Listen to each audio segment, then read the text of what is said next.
the British boarding party went on board the Altmark, and there was a little bit of fighting, and I believe 6 Germans were killed and so on. But when the boarding party opened the hatches of the Altmark and shouted down to the prisoners down there, "The Navy's here!"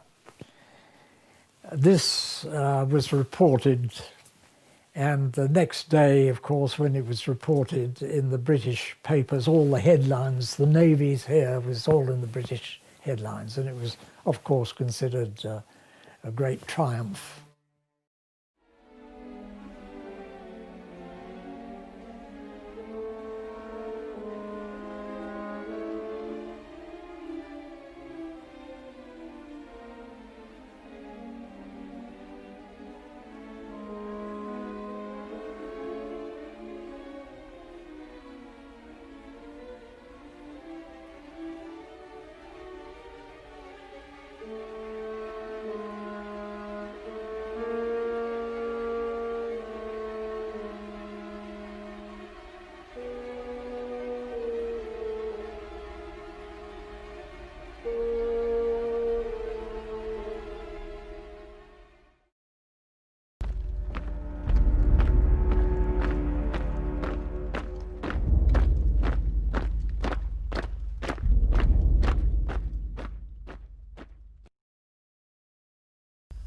As early as 6 days after we declared war on Germany, Winston Churchill, who was then First Lord of the Admiralty, not Prime Minister,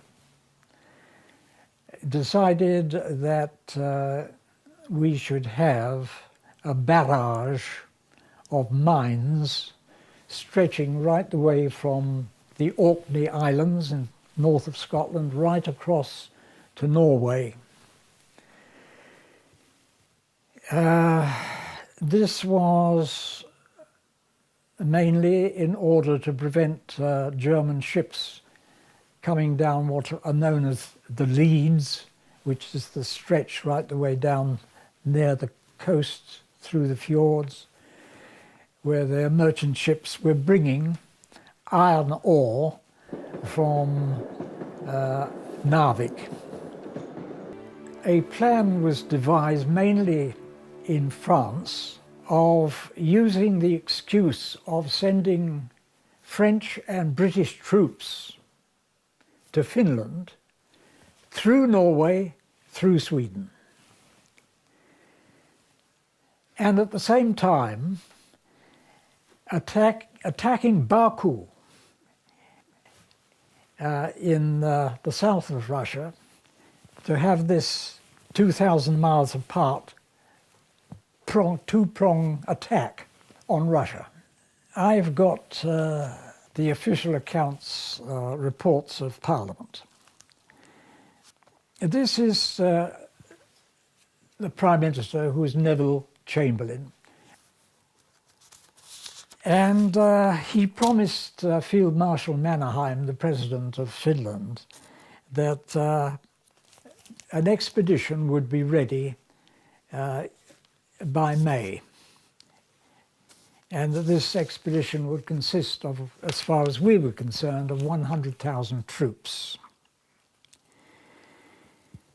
And he actually told the House of Commons that no effective expedition could arrive in Finland except by passing through Norway and Sweden. They would enlarge the area of the war and would turn Sweden into a battlefield.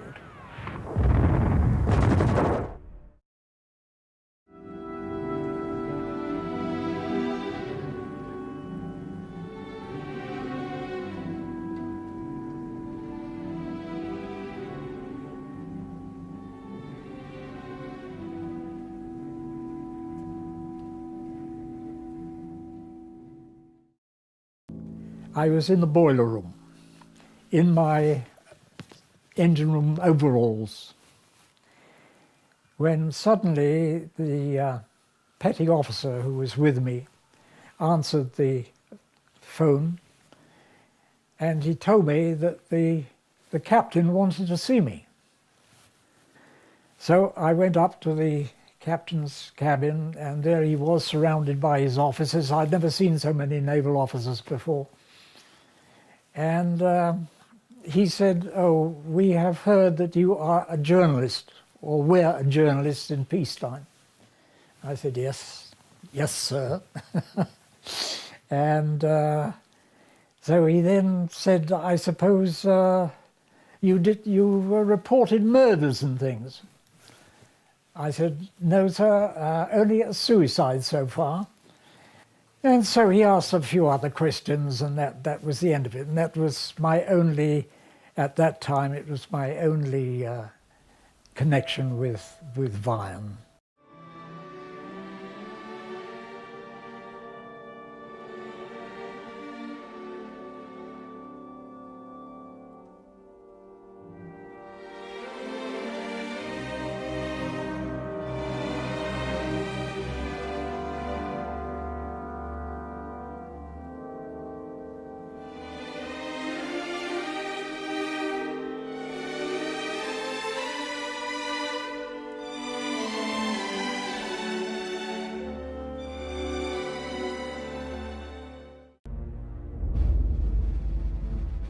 At the same time as we were being told by, I don't think it was Vian, I think it was by the first lieutenant, that the invasion of Norway was just about to take place, or was taking place.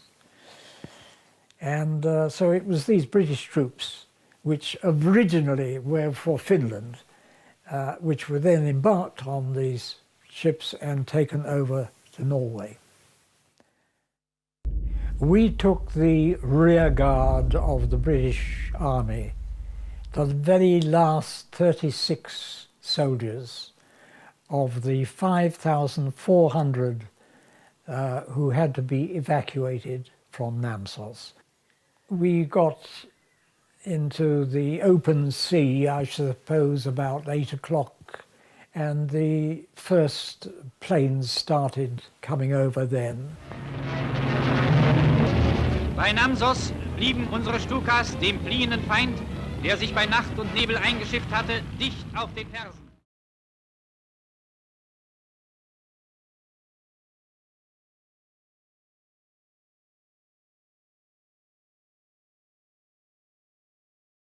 Oil, of course, came from the burst tanks of the Bison, so that the sea was covered with oil, and certainly it was caught alight.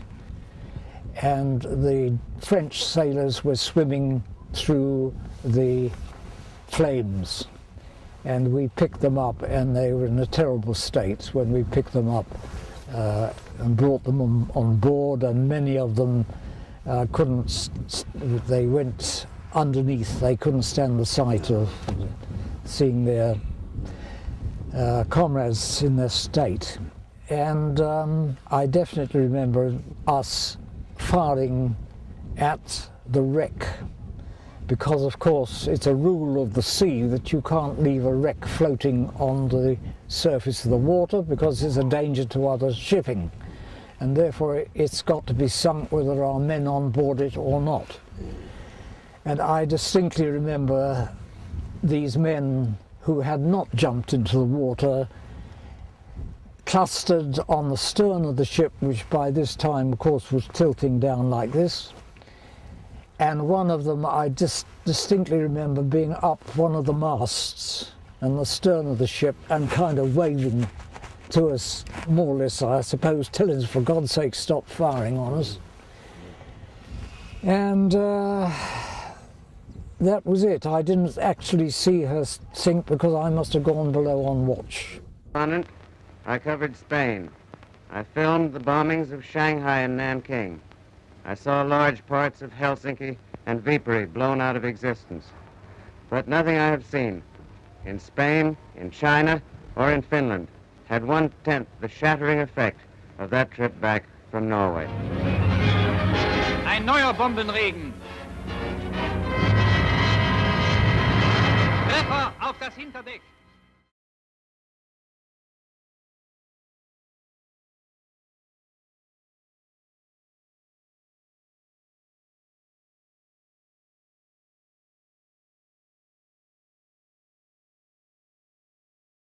At that stage, they were actually trying to lower one of the boats. And there were quite a number of men in one of the lifeboats.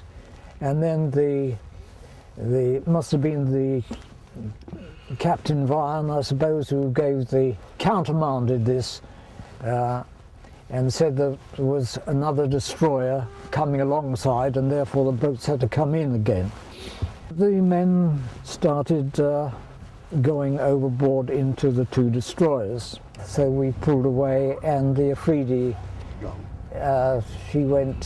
she actually took quite a long time before she went. She didn't go down. Didn't go down immediately. No. We were struck around about 2 o'clock, and she didn't go down for about 2:45, I think, something like 2:40. So that was that.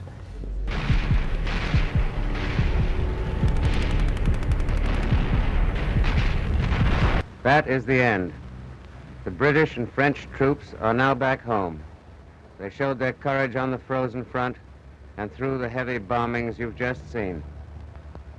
As an American, I was proud to be with these men of the Allies who are fighting the fight for freedom.